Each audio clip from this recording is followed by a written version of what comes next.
الدعاء لا يرد بین الاذان والاقامہ، وہ دعا جو اذان اور اقامت کے بیچ میں کی جاتی ہے وہ رد نہیں کی جاتی، وہ رد کی ہی نہیں جاتی۔ رسول اللہ صلی اللہ علیہ وسلم سچے فرما رہے ہیں۔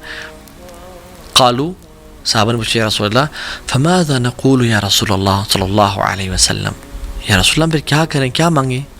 آپ نے فرمایا صلی اللہ العافیہ فی الدنیا والآخرہ، اللہ سبحانہ تعالیٰ سے عافیت کا سوال کرو دنیا میں بھی اور آخرت میں بھی۔ یہ ترمذی کی 3594 نمبر حدیث ہے۔ تو عافیت کا سوال کرو۔ اور بھی دعائیں کی جا سکتی ہیں۔ میں اور آپ اذان کے بعد چلنگ کر رہے ہیں، موبائل پہ بیٹھے ہیں، یوز کر رہے ہیں موبائل کو، آرام سے اٹھے، لیٹ وضو کیا اور تکبیر اللہ کو مس کر کے پہنچے نماز میں، لا الہ الا اللہ۔ جو شخص مسجد میں جاتا ہے اس کو چاہیے کہ مسجد میں جلدی جائے اور دعائیں کرے۔ جو خاتون گھر میں بیٹھی ہے وہ اذان کے ٹائم پہ بھی اور اذان کے بعد جب تک جماعت نہیں ہو رہی دعائیں کرتی رہے۔ یہ دعاؤں کی قبولیت اوقات ہیں اور ہم کتنے آسانی سے ان کو ضائع کر دیتے ہیں۔ And we are missing out on such a big opportunity, la ilaha illallah. So go masjid early.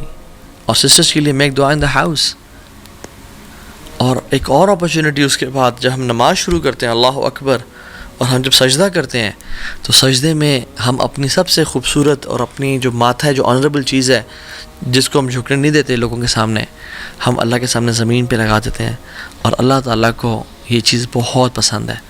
اقرب ما یکون العبد من ربہ وهو ساجد فاکثر الدعاء، سب سے محبوب چیز جو اپنے رب کو ہے وہ کیا ہے؟ یا جب سب سے قریب انسان اپنے رب پہ کب ہوتا ہے؟ جب وہ سجدے کی حالت میں ہوتا ہے۔ تو اللہ کی نے فرمایا فاکثر الدعاء، کثرت سے دعا کرو۔ اور ہم 3 دفعہ، 5 دفعہ، 7 دفعہ، 8 دفعہ، 10 دفعہ، ایون اور جتنے دفعہ پڑھیں لیکن بس سبحان ربی الاعلیٰ پڑھ کے اٹھ جاتے ہیں۔ یہ صحیح مسلم کی 482 نمبر حدیث ہے۔ ہمیں چاہیے کہ ہم کثرت سے دعائیں کریں، چاہے وہ قرآنک دعائیں ہیں یا وہ احادیث میں آتی ہیں۔ قرآن پڑھنے سے منع کیا گیا لیکن قرآنک دعائیں ہم کر سکتے ہیں، شیخ عثیمین رحمہ اللہ کا فتویٰ ہے۔ تو دعا کریں یا مقلب القلوب ثبت قلبی علی دینک، یا اللہ میرے گناہوں کو معاف کر دے، اللہم اغفر لی۔ جتنی بھی دعائیں ہیں عربی میں انسان مانگے تو کثرت سے دعائیں مانگے۔ اور ایک اور حدیث، ابو موال بالی نے رضی اللہ تعالیٰ عنہ رسول اللہ پوچھا، رسول اللہ صلی اللہ علیہ وسلم کون سی دعا اللہ تعالیٰ سنتے ہیں؟ تو پہلے ہم نے ذکر کر لیا تھا جوف اللیل الآخر، جو رات کے آخری حصے میں کی جاتی ہے، اور دوسرا پارٹ وَدُبُرَ الصَّلَاةُ الْمَكْتُوبَاتِ and by the end of every prayer۔ دبر کا لفظ جب بھی آتا ہے تو جب نماز کے بارے میں آیا ہے اور دعا کے بارے میں خاص طور پہ، تو میں پورے اس ڈسکشن کو سمرائز کر رہا ہوں اور وہ شیخ عثیمین کے فتویٰ سے بتا رہا ہوں کہ جب بھی دبر صلات کا جو ٹرم یوز کی گئی ہے تو جب دعا کی بات ہو رہی ہے تو وہ نماز میں سلام پھیرنے سے پہلے کی بات ہو رہی ہے، اور جب اذکار کی بات ہو رہی ہے جیسے اللہ کے نبی صلی اللہ علیہ وسلم نے اپنے ایک صحابی رسول کو معاذ بن جبل کو فرمایا کہ میں تم سے بڑی محبت کرتا ہوں، میں تم سے بڑی محبت کرتا ہوں، تو تم فی دبر الصلاۃ یعنی نماز کے آخر میں یہ پڑھا کرو اللہم اعنی علی ذکرک و شکرک و حسن عبادتک۔ اب چونکہ یہ ذکر ہے تو اس سے مراد نماز کے فوراً بعد، اور جب اللہ کے نبی صلی اللہ علیہ وسلم دعا کی بات کریں تو یعنی نماز سے بالکل سلام پھیرنے سے پہلے۔ یہ شیخ عثیمین نے اس پوری ڈسکشن کو سمرائز کیا رحمہ اللہ، کیونکہ قرآن میں بھی آتا ہے نا کہ فَإِذَا قَضَيْتُمُ الصَّلَاةَ فَاذْكُرُوا اللَّهَ، جب تم نماز ختم کر دو اللہ کا ذکر کرو، ذکر از آفٹر صلاح، اور بہت سارے اذکار میں دعائیں بھی ہیں ڈیفینیٹلی، ٹھیک ہے۔ سو کہنے کا مطلب یہ ہے کہ the irony is and ایک جو عجیب بات ہے وہ یہ ہے کہ ہم جو تشہد میں کا آخری حصہ ہے اس میں ہم بس ایک دعا پڑھ کے سلام پھیر دیتے ہیں۔ We are missing a lot on this opportunity۔ رسول اللہ صلی اللہ علیہ وسلم نے فرمایا کہ اس وقت میں جو تمہیں دعا پسند آتی ہے تم وہ کرو۔ عام طور پہ ہمارے ٹرینڈ بنا ہوا ہے کہ ہم وہ ایک دعا جو ہے رٹی رٹائی رب اجعلنی مقیم الصلاۃ ومن ذریتی یہ کر سکتے ہیں، لیکن اور بھی تو مانگیں۔ اللہ کے نبی نے فرمایا کہ 4 چیزوں سے پناہ مانگو، قبر کے عذاب سے، موت کے عذاب یعنی زندگی موت کے عذاب سے، جہنم کے عذاب سے، اور دجال کے فتنے سے پناہ مانگو۔ اس طرح کی جتنی دعائیں آپ کر سکتے ہیں کریں، جو دعا چاہتے ہیں آپ سلام پھیرنے سے پہلے کریں۔ اور ہمارے سب کانٹیننٹ میں ایک عجیب سی بات آئرنی یہ ہے کہ سلام پھیرنے سے پہلے ہم دعا نہیں کرتے اور سلام پھیرنے کے بعد اجتماعی سب لوگ ہاتھ کھڑے کر دیتے ہیں۔ جو کہ صحابہ کرام کے دور میں نہیں ہوا کرتا تھا. اجتماعی دعا ہاتھ کھڑے کھڑے کر رہے ہیں، نہیں، وہ دعائیں سلام پھیرنے سے پہلے کیا کرتے تھے، اور سلام پھیرنے کے بعد اذکار جن میں کچھ دعائیں بھی ہیں. اللہم اعنی علی ذکرک و شکرک و حسن عبادتک، اللہ اکبر، استغفر اللہ استغفر اللہ استغفر اللہ، اللہم انت السلام و منک السلام تبارکت یا ذا الجلال والاکرام، اور آیت الکرسی اور باقی اذکار. This should be done before سلام، اور دعائیں کریں کثرت سے. اور اس کے بعد دیکھیں، اگر میں آپ سے سوال پوچھ لوں کہ نماز کے بعد، نماز کے سلام پھیرنے کے فوراً بعد دعا کرنا افضل ہے، قرآن پڑھنا افضل ہے، یا اذکار کرنا افضل ہے، تو شاید آپ اسے کہیں ہاں قرآن پڑھنا افضل ہے شاید. تو صحیح آنسر یہ ہے کہ اذکار کرنا سب سے زیادہ افضل ہے. کیوں؟ کیونکہ سنت سے ثابت ہوتے ہیں نماز کے بعد اذکار کرنا. اور جب اپنے اذکار کر لیے اس کے بعد بے شک آپ دعا کریں یا قرآن کی تلاوت کریں یا جو مرضی کرنا کریں. سو جو چیز سنت سے ثابت ہے وہ سب سے بہترین اور افضل ہے. تو ہمیں یہی چاہیے کہ ہم یہ کام کریں.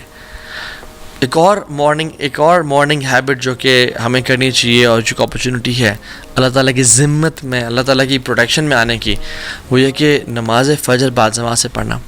رسول اللہ صلی اللہ علیہ وسلم نے فرمایا کہ من صلی الصبح، کہ جس نے صبح کی فجر کی نماز پڑھی جماعت کے ساتھ، یعنی فہو فی ذمت اللہ، وہ اللہ کی ذمہ ہے، اللہ کی پروٹیکشن میں ہے. فلا یطلبنکم اللہ فی ذمتہ بشیء فیدرکہ، اور کہا کہ اللہ تعالیٰ جس چیز کی ضمانت لے لیتے ہیں نا، اس کو جو تنگ کرے یا اس کو جو نقصان پہنچائے تو اللہ تعالیٰ اس کو تلاش کریں گے، یعنی مینس کہ اس کو برباد کر دیں گے. فیکبہ فی النار جہنم، اور پھر اس کو جہنم کی آگ میں ڈال دیں گے. جو شخص فجر کی نماز با جماعت پڑھتا ہے وہ اللہ تعالیٰ کی پروٹیکشن میں ہے، اور جو شخص انسان یا شیطانوں میں سے اس کو ڈسٹرب کرنا چاہے یا اس کو تکلیف پہنچانا چاہے تو اللہ تعالیٰ اس کو نہیں چھوڑیں گے، نہ ہی دنیا میں نہ آخرت میں. صحیح مسلم کی حدیث ہے 657. تو فجر کی نماز کو با جماعت پڑھنا سیکھیں. اور نماز کے پڑھنے کے بعد ایک اور ڈیلی ہیبٹ کہ سینگ سبحان اللہ و بحمدہ 100 ٹائمز مارننگ اینڈ ایوننگ میں. جو شخص یہ پڑھ لیتا ہے، حدیث میں آتا ہے کہ قیامت کے دن اس شخص سے بہتر کسی اور کے اعمال نہیں ہوں گے. اللہ اکبر، سوائے اس شخص کے جو اس سے بھی زیادہ پڑھ کے آئے گا سبحان اللہ و بحمدہ. سم ٹائمز وی تھنک کہ بس یہ چھوٹے سے اعمال ہے، وی بلیٹل دیز ایکشنز، بٹ سبحان اللہ یہ حشر کے دن ہوگا معلوم کہ جیتا کون اور ہارا کون، اور وہ جو یہ عمل کر کے آئے گا. اچھا، کچھ کوئکلی ایسی ہیبٹس بھی جو ہمیں اختیار کرنی چاہیے without mentioning their details and in this lecture on a brief note انشاءاللہ. وہ یہ کہ سونے سے پہلے وضو کر کے سونا اور 2 رکعات پڑھ کے سونا، اس کا بڑا اجر ہے. کوشش کرنا ہر نماز تکبیر اولیٰ سے پڑھنا. خواتین اپنے افضل وقت میں فجر کی تمام نمازیں پڑھیں سوائے کہ عشاء کی نماز کے. عشاء کی نماز لیٹ پڑھیں، وہ زیادہ افضل ہے. اور لیٹ بھی اتنا نہیں کہ نصف رات 11:30 بجے سے پہلے پڑھ لیں. مسواک کا استعمال کرنا ہر نماز سے پہلے. صبح اور شام کے اذکار کرنا. جیسی انسان کی آنکھ کھلے سورہ آل عمران کی آیات تلاوت کرنا، یہ لیکن یہ سنت تھی. ان فی خلق السماوات والارض واختلاف اللیل والنہار. وہ اپنی زندگی میں نا برکتوں کو دیکھے گا، اپنی زندگی میں خوشیوں کو دیکھے گا. پھر جو شخص کر سکتا ہے وہ فجر کی نماز کے بعد مسجد میں بیٹھا رہے اور اشراق کے 15 منٹ بعد تک جب سورج طلوع ہوتا ہے 2 رکعتیں پڑھ لیں یا 4 پڑھ لیں، اس کو مکمل حج اور عمرے کا ثواب ملتا ہے. آپ روزانہ نہیں کر سکتے، آپ ہفتے میں 1 دفعہ کر لیں، آپ ہفتے میں 2 دفعہ کر لیں. 12 رکعتیں جو کہ سنن رواتب ہے وہ پڑھنا، جو فجر سے پہلے کی 2 سنتے ہیں، ظہر سے پہلے 4، ظہر کے بعد 2، مغرب کے بعد 2 اور عشاء کے بعد 2. جو یہ پڑھتا ہے اللہ تعالیٰ اس کا جنت میں محل تیار کرتے ہیں. 100 ٹائمز لا الہ الا اللہ وحدہ لا شریک لہ لہ الملک وله الحمد یحیی ویمیت وهو علی کل شیء قدیر پڑھنا. اس کے بڑے ریوارڈز ہیں. حدیث پہ آپ گوگل کر لیں، آپ کو مل جائیں گے.